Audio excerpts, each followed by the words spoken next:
সময় শিখিয়ে দিয়েছে পরিচয় সবার সাথে রাখবে, কিন্তু সম্পর্ক না।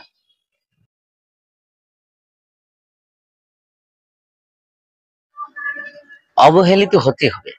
হুম, আপনাকে অবহেলিত হতে হবে, 100% গ্যারান্টি। যদি ভালোবাসা অতিরিক্ত প্রকাশ করেন। সবকিছুর দাম বাড়লেও সরল মানুষের সততা আর ভদ্র মানুষের ভদ্রতার দাম দিন দিন কমেই যাচ্ছে। বুঝতে পারলাম না। ভরসা ছিল, বিশ্বাস ছিল, কিন্তু পরে জানলাম আমার সমস্ত ধারণাই ভুল ছিল, কারণ মানুষটাই ভুল ছিল। আপনার লক্ষ্য যদি ঠিক থাকে, বিশ্বাস করুন, আপনি কাউকে হারাবেন না, এমনকি কিছুই হারাবেন না। শুধু কিছু মানুষ আপনাকে হারাবে, যারা আপনাকে চিনতে পারেনি, বুঝতে পারেনি। এই দুই ধরনের চরিত্রের মানুষ থেকে সবসময় দূরত্ব বজায় রাখুন। অনুশোচনাহীন আর অকৃতজ্ঞ। এক ধাক্কায় ভেঙে পড়ার মতো মানুষ আমি না। হুম, এক ধাক্কায় ভেঙে পড়ার মতো মানুষ আমি না, কিন্তু বারবার ধাক্কা দিলে পাহাড় ধসে যায়। সেখানে আমি তো একটা মানুষ মাত্র।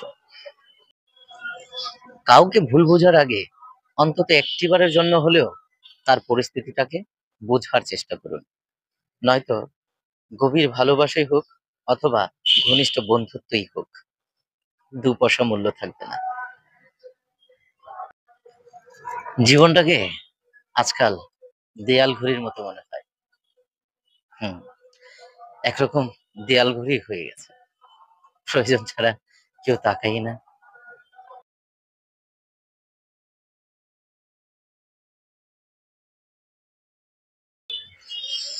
কারো উপর প্রতিশোধ নেওয়ার আনন্দ কয়েকদিন থাকে, কিন্তু ক্ষমা করে দেবার শান্তি, এ প্রশান্তি আজীবন থেকে যায়।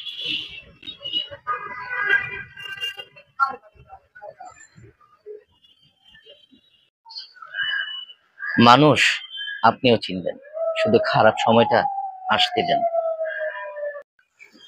যার কথা সুন্দর তার নাকি সবই সুন্দর, অথচ পৃথিবীর অধিকাংশ মানুষই মানুষ ঠকানোর প্রধান হাতিয়ার হিসাবে মুখের ওই সুন্দর কথার কৌশলকেই ব্যবহার করে।